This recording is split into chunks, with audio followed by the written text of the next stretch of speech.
Bismillahirrahmanirrahim. Assalamualaikum warahmatullahi wabarakatuh. Jumpa kembali dengan Edukasi Official, channel pendidikan yang selalu memberikan informasi terupdate dan terpercaya, dan juga membahas yaitu mengenai tentang pembahasan soal-soal P3K FR tahap 1, tahap 2, dan kali ini kita akan membahas yaitu menghadapi soal tahap ketiga. Pada bagian ke-8 ini yang akan kita bahas adalah mengenai tentang bocoran soal tahap ketiga, yaitu bidang pedagogik. Dan soal ini diperuntukkan bagi Bapak Ibu semua jurusan ya, untuk mencapai nilai maksimal. Dan perlu diketahui bagi Bapak Ibu yang akan mengikuti tryout, yaitu silakan cek di link di deskripsi video ini. Dan kami akan memberikan yaitu link tryout di akhir pekan ya, untuk mengetes kemampuan Bapak Ibu untuk menghadapi di ujian tahap ketiga nanti. Amin ya robbal alamin. Oke, seperti biasa, jika Bapak Ibu baru menemukan channel Edukasi Official, mohon dukungan dengan cara like, subscribe, dan share. Semoga ini bermanfaat untuk kita semua. Oke, kita lihat bentuk soal nomor 1. Perhatikan soal yang pertama. Guru dalam memfasilitasi pembelajaran abad 21 sebaiknya. Di sini kata kuncinya adalah memfasilitasi pembelajaran abad 21. Ya, ada beberapa ketentuan yaitu pembelajaran pada abad 21. Salah satunya adalah berkolaborasi, yaitu keterampilan. Untuk kali ini yang ditanya adalah guru dalam memfasilitasi pembelajaran abad 21 sebaiknya A. Memfokuskan diri kepada penguasaan materi, B. Menjadikan pengendali utama terhadap materi, C. Memfokuskan diri kepada penguasaan aplikasi komputer, D. Mengutamakan peserta didik menguasai materi, E. Menekankan kepada pengembangan keterampilan belajar. Perlu kita ketahui di sini yang ditanya adalah pembelajaran abad 21 adalah salah satu mengenai tentang pengembangan keterampilan dan berkolaborasi ya. Maka jawaban di sini adalah yang E. Kita perhatikan untuk jawabannya adalah yang A ini seharusnya keterampilan proses belajar. Jadi memfokuskan diri kepada keterampilan proses belajar ya, bukan penguasaan materi tapi keterampilan proses belajar. Sedangkan yang B ini yaitu seharusnya menjadi pengendali utama ya, berpusat pada peserta didik, Sedangkan C memfokuskan diri yang seharusnya yaitu keterampilan proses belajar, dan D mengutamakan agar peserta didik menguasai materi yang seharusnya adalah keterampilan proses belajar, dan yang E yaitu jawabannya benar ya di sini karena ada pengembangan keterampilan. Karena pada abad yaitu pembelajaran abad 21 ini salah satunya adalah mengenai tentang penguasaan keterampilan dan berkolaborasi ya. Berarti jawaban untuk nomor 1 yang benar adalah jawabannya E, yaitu menekankan kepada pengembangan keterampilan belajar. Ingat sekali lagi, pada abad 21 itu menekankan kepada peserta didik yaitu untuk mengembangkan keterampilan belajar atau berkolaborasi gitu ya. Nomor 2 masih seputar yaitu pembelajaran abad 21. Model pembelajaran abad 21 menekankan dihasilkannya produk dan menekankan otonomi belajar sejak mulai merancang, melaksanakan, dan mengevaluasi hasil belajar adalah. Ingat di sini kata kuncinya adalah menghasilkan produk. A. Pembelajaran berbasis proyek, B. Pembelajaran kooperatif, C. Bermain peran dan simulasi, D. Pembelajaran diskusi, Pembelajaran kontekstual. Perlu kita ketahui di sini pada pembelajaran abad 21 yang menekankan yaitu hasil produk dan menekankan otonomi belajar sejak mulai dia merancang, melaksanakan hingga mengevaluasi hasil belajar tersebut. Ya. Maka jawaban di sini adalah A, yaitu proyek, berbasis proyek. Kita lihat alasan. Menurut Bosch dan Krauss, model pembelajaran berbasis proyek atau disebut dengan PJBL adalah sebuah model pembelajaran yang menekankan aktivitas siswa dalam memecahkan berbagai permasalahan yang bersifat open-ended, ya, bersifat open-ended, dan mengaplikasikan pengetahuan mereka dalam mengerjakan sebuah proyek untuk menghasilkan sebuah produk. Ingat ini, di sini ada yaitu mengerjakan sebuah proyek untuk menghasilkan produk. Sedangkan pada soal tersebut kata kuncinya adalah menghasilkan produk. Sedangkan menurut Thomas, pembelajaran berbasis proyek memiliki beberapa prinsip dalam penerapannya. Yang pertama adalah sentralistis, yaitu pusat dan strategi pembelajaran. Yang kedua, pertanyaan penuntun, yaitu menuntun siswa untuk menemukan konsep. Yang ketiga, investigasi konstruktif, merumuskan pengetahuan yang dibutuhkan. Dan yang keempat adalah otonomi. Di sini otonomi untuk menentukan target sendiri. Nah, di sini tadi selain menghasilkan produk dan menekankan otonomi. Berarti dari pembahasan sudah ada dua, yaitu yang pertama mengenai tentang tadi di sini sudah kita ketahui kalau menurut Bosch dan Krauss tadi di sini memecahkan berbagai permasalahan yang bersifat open-ended yang mengerjakan sebuah proyek untuk menghasilkan sebuah produk. Sedangkan kalau menurut Thomas tadi di sini ada yang keempat yaitu otonomi sifatnya. Yang disebut di sini adalah otonomi untuk menentukan target sendiri. Sedangkan kata kuncinya tadi yaitu dihasilkan produk dan menekankan otonomi belajar. Berarti jawabannya adalah yang A, pembelajaran berbasis proyek.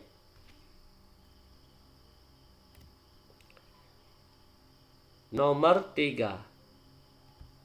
Jika di silabus ada diksi memecahkan masalah sampah, maka itu dapat ditemukan pada komponen silabus. Ingat sekali lagi, jika di silabus ada diksi, yaitu pemecahan masalah sampah, maka itu dapat ditemukan pada konsep atau komponen silabus.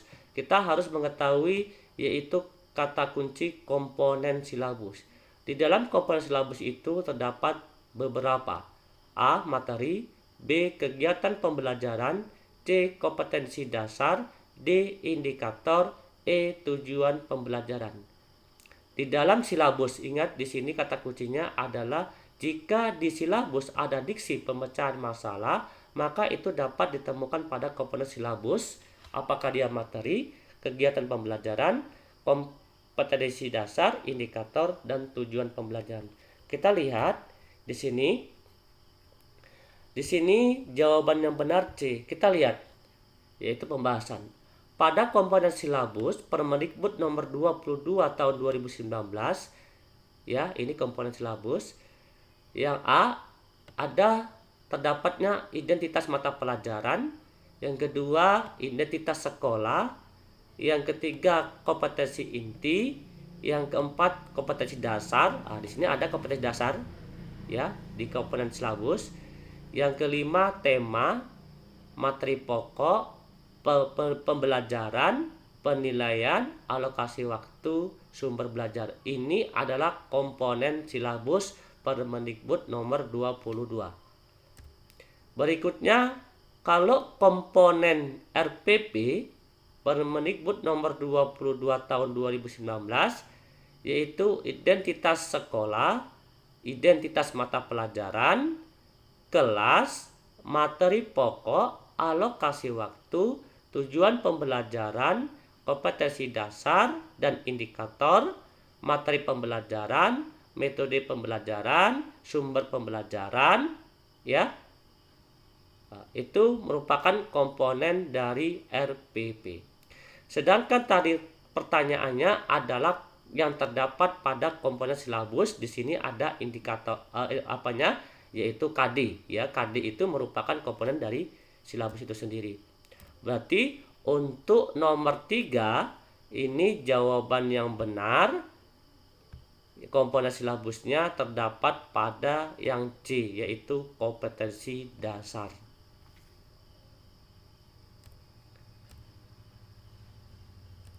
Nomor 4. Seorang pendidik perlu memahami landasan pendidikan. Salah satu manfaat mempelajari landasan pendidikan bagi pendidik adalah, di sini kata kuncinya adalah seorang pendidik perlu memahami landasan pendidikan. Ya, kata kuncinya adalah landasan pendidikan. A. Memahami berbagai karakteristik peserta didik sehingga memandang peserta didik sebagai pribadi yang unik. B. Menumbuhkan sikap berpikir kritis pendidik terhadap perkembangan peserta didik. C. Membantu pendidik untuk menentukan metode pembelajaran yang tepat digunakan dalam situasi tertentu di kelas.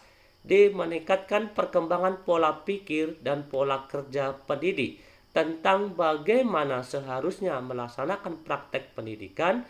E. Memahami berbagai pasal-pasal dalam Undang-Undang Dasar dan peraturan yang berlaku di Indonesia terkait dengan pendidikan. Di sini kata kuncinya adalah landasan pendidikan. Kita lihat. Pada landasan pendidikan yang perlu kita pahami adalah 1. Pengembangan wawasan kependidikan, yaitu berkenaan dengan berbagai asumsi yang bersifat umum tentang pendidikan yang harus dipilih dan diadopsi oleh tenaga kependidikan sehingga menjadi cara pandang dan bersikap dalam rangka melaksanakan tugas. 2. Meningkatkan perkembangan pola pikir dan pola kerja pendidik. Ingat di sini, pola pikir dan pola kerja pendidik tentang bagaimana seharusnya melaksanakan praktek pendidikan.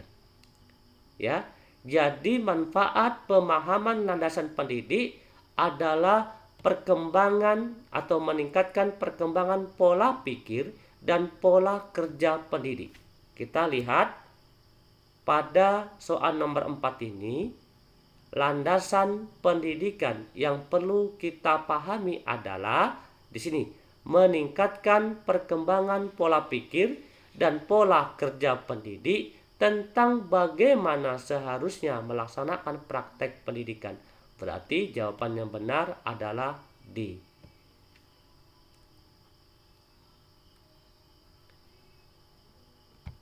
Nomor 5. Rendahnya partisipasi peserta didik di kelas mendorong seorang guru menyediakan Google Drive agar karya peserta didik dapat tersimpan dengan baik sehingga memudahkan teman lainnya dalam memberikan sumbang saran terkait karya temannya. Hal ini merupakan pengintegrasikan teknologi pada domain. Ingat di sini, karena rendahnya partisipasi peserta didik, guru menyediakan Google Drive. Kata kuncinya adalah pembelajaran melalui Google Drive. Hal ini merupakan pengintegrasikan teknologi pada domain. A. Penilaian terhadap peserta didik. A. Penilaian terhadap peserta didik. B. Pemahaman terhadap peserta didik. C. Strategi pembelajaran. D. Pemahaman materi. E. Pengelolaan pembelajaran. Kata kuncinya di sini guru menyediakan Google Drive untuk meningkatkan partisipasi peserta didik agar peserta didik bisa yaitu memberikan sumbang saran terkait karya temannya. Kita perhatikan. pada pembahasan ini, contoh pemanfaatan teknologi untuk penilaian. Untuk mengukur pencapaian kompetensi guru menggunakan Google Formulir agar bisa untuk melihat perolehan skor secara cepat dan mendapatkan data indikator kompetensi yang belum tercapai. Ini manfaat teknologi dari segi penilaian. Yang kedua, contoh penilaian teknologi untuk pemahaman peserta didik. Untuk mengatasi kebosanan peserta didik saat pembelajaran, guru memanfaatkan game edukatif agar peserta didik tertarik dengan pembelajaran. Kalau contoh pemanfaatan teknologi untuk pemahaman materi, rendahnya daya serap peserta didik terhadap kompetensi, di sini ada rendahnya daya serap peserta didik terhadap kompetensi tertentu mendorong guru memanfaatkan video edukatif. Apabila untuk pemahaman materi, maka kita menggunakan video edukatif yang terintegrasi YouTube dengan maksud agar peserta didik dapat belajar materi secara mandiri di samping di kelas. Contoh pemanfaatan teknologi untuk pengelolaan pembelajaran, yaitu untuk memudahkan guru dalam menjelaskan materi X, guru memanfaatkan slide PTT. Kalau untuk pengelolaan pembelajaran, guru memanfaatkan yaitu slide PPT atau PowerPoint. Kalau dilihat dari segi pemahaman materi, guru menggunakan video edukatif YouTube. Kalau dilihat dari segi pemahaman peserta didik, ya guru menggunakan yaitu atau memanfaatkan game edukatif. Kalau dilihat dari segi penilaian, ya guru menggunakan Google Formulir atau Google Drive tersebut. Dari pembahasan ini sudah cukup jelas, ya. Maka ini merupakan karena guru menggunakan Google Drive, karena tahu rendahnya partisipasi, maka jawaban yang benar untuk nomor 5 ini adalah pengintegrasikan teknologi pada domain strategi pembelajaran. Berarti jawabannya adalah C. Berarti guru mengetahui yaitu atau memiliki strategi pembelajaran untuk meningkatkan partisipasi peserta didik di dalam pembelajaran. Nomor 6.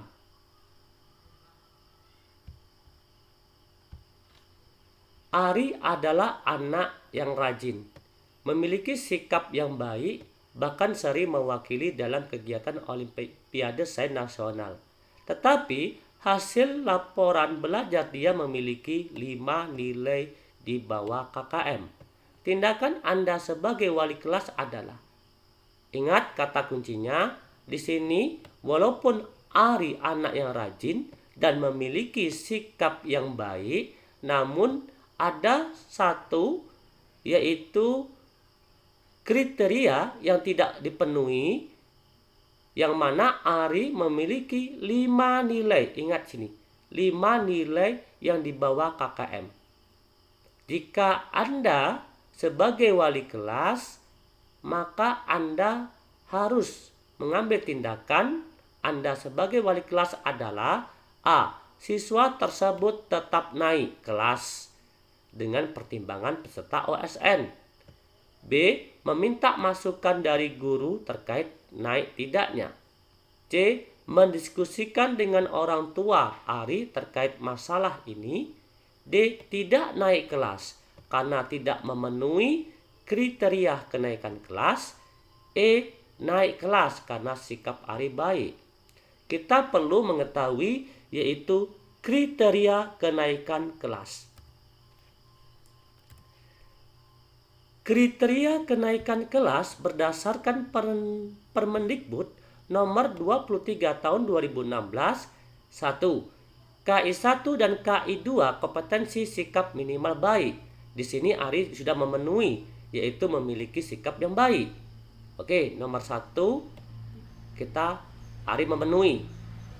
Nomor 2, KI 3 dan KI 4 kompetensi, pengetahuan dan keterampilan tuntas. Oke. Ya. 4. Batas ketidaktuntasan KI 3 dan KI 4 adalah minimal 3 mata pelajaran. Ini kriteria yang ketiga. Sedangkan Ari yaitu kena pada kriteria yang ketiga, yaitu memiliki 5 nilai di bawah KKM. Sedangkan berdasarkan Permendikbud yaitu maksimal 3 mata pelajaran, sedangkan Ari 5 mata pelajaran. Berarti jawaban yang benar adalah D. Tidak naik kelas karena tidak memenuhi kriteria kenaikan kelas. Ya. Ari hanya memenuhi kriteria yang pertama, yaitu memiliki sikap yang baik. Namun untuk bidang studi, karena Ari tidak memenuhi, yaitu terdapat 5 mata pelajaran yang tidak mencapai KKM, sedangkan syaratnya maksimal 3 mata pelajaran. Maka Ari tetap tidak naik kelas, walaupun dia memiliki sikap yang baik.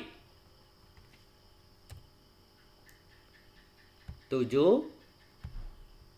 Dalam suatu pembelajaran diperoleh data banyak siswa yang tidak aktif, maka Anda sebagai guru harus mengubah pendekatan pembelajaran yang tepat. Pendekatan yang tepat untuk mengatasi hal tersebut adalah, di sini adalah pendekatan kita sebagai guru, supaya anak atau peserta didik yaitu aktif mengikuti proses pembelajaran.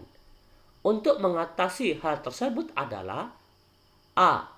Pendekatan konstruktivisme, B. Pendekatan kontekstual, C. Pendekatan saintifik, D. Pendekatan deduktif, E. Pendekatan induktif. Di sini adalah bagaimana strategi kita atau pendekatan kita supaya peserta didik yaitu aktif di dalam proses pembelajaran. Kita perhatikan pada pembahasan di sini, yaitu kalau pendekatan konstruktivisme itu adalah membentuk konsep sendiri. Kalau kontekstual itu adalah membuat pembelajaran bermakna. Kalau saintifik yaitu pembelajaran aktif. Deduktif adalah pakem konsep atau berpikir logis, sedangkan induktif adalah terampil dalam membuat kesimpulan. Sedangkan di sini pertanyaan tadi adalah karena banyak siswa yang tidak aktif. Bagaimana caranya supaya anak siswa lebih aktif di dalam proses pembelajaran? Maka kita harus melakukan pendekatan yang tepat untuk mengatasi hal tersebut. Maka jawaban di sini adalah saintifik. Pendekatan saintifik itu adalah pembelajaran yang aktif. Apabila kita menggunakan pendekatan saintifik, maka siswa yang tidak aktif yaitu menjadi aktif di dalam proses pembelajaran. Maka jawaban yang benar adalah C, saintifik. 8. Dalam pembelajaran di kelas, seorang guru melaksanakan 3 langkah pembelajaran. Salah satu pada kegiatan pendahuluan ada yang disebut dengan apersepsi materi. Tujuan dari apersepsi materi adalah, di sini kita ketahui yaitu apa yang dimaksud dengan apersepsi terlebih dahulu. A. Mengaitkan materi pembelajaran pada minggu sebelumnya sesuai dengan materi hari ini. B. Merumuskan masalah terkait materi yang akan dipelajari. C. Melakukan pengelompokan submateri agar mudah dipahami peserta didik. D. Merangsang dan membangun motivasi belajar peserta didik. E. Menciptakan kondisi belajar yang kondusif. Di sini ada namanya pendahuluan, yaitu apersepsi. Apa sih yang dimaksud dengan apersepsi materi? Dan tujuan apersepsi apa? Maka jawabannya adalah udah tentu pasti A. Apersepsi itu yaitu mengaitkan materi belajar pada minggu yang sebelumnya sesuai dengan materi hari ini. Maka jawaban yang benar adalah A. Jadi apersepsi kita mengaitkan materi sebelumnya, ya, dan kita kaitkan dengan materi yang akan kita pelajari, gitu ya. Atau kita mengaitkan materi minggu-minggu sebelumnya sesuai dengan materi pada hari ini. Itulah disebut dengan apersepsi. 9. Untuk mengukur sejauh mana kemampuan siswa secara kognitif, psikomotor, dan afektif merupakan untuk mengukur sejauh mana kemampuan siswa secara kognitif, psikomotor, dan afektif merupakan A. Jenis penilaian, B. Fungsi penilaian, C. Prinsip penilaian, D. Tujuan penilaian, E. Asas penilaian. Di sini untuk mengukur sejauh mana kemampuan siswa secara kognitif, psikomotor, dan afektif. Kita perhatikan. Tujuan penilaian itu adalah mengetahui tingkat penguasaan kompetensi. Ya, tingkat penguasaan kompetensi dalam sikap afektif, pengetahuan kognitif, keterampilan psikomotorik yang sudah dan belum dikuasai seorang atau sekelompok peserta didik untuk ditingkatkan dalam pembelajaran remedial dan pengayaan. Maka untuk mengukur sejauh mana kemampuan ini termasuk dalam tujuan penilaian. Jawabannya adalah D. 10.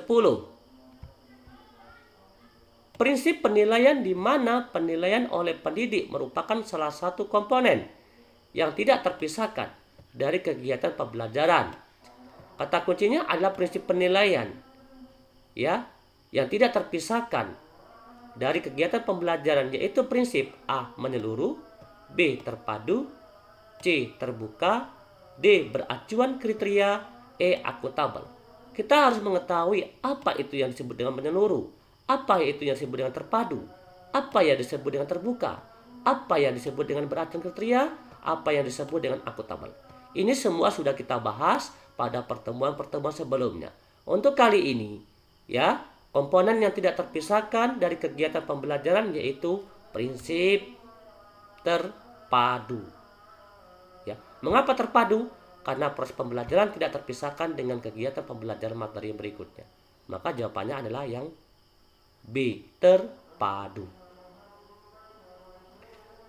Oke, semoga bermanfaat. Akan kita lanjutkan yaitu bagian berikutnya. Jangan sampai ketinggalan.